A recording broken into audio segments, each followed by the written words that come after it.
तर पहलगाम दहशतवादी हल्ला प्रकरणी राष्ट्रीय तपास यंत्रणेच्या तपासाला कमालीचा वेग आलेला एनआय कडून बैसरण खोऱ्यामध्ये आता हा तपास सुरू करण्यात आला।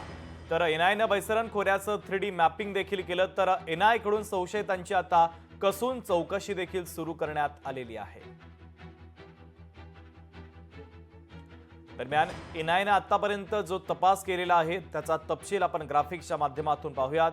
घटनास्थळी सापडलेल्या मोबाईलमधील डेटा ताब्यात घेण्यात आला। 2800 पेक्षा अधिक लोकांची चौकशी करण्यात आली। 150 पेक्षा अधिक लोक कोठडीमध्ये आहेत।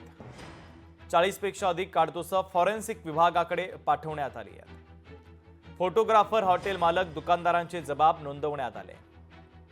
झिपलाईन ऑपरेटर, टुरिस्ट आणि गाईडचे जबाब देखील आता नोंदवण्यात आलेले आहेत। सीसीटीव्ही फुटेजची तपासणी करण्यात आली आहे।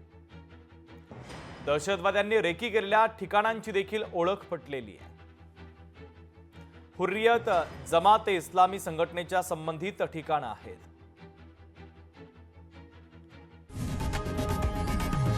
लोकशाही मराठी ऐका, पहा, जागरूक रहा।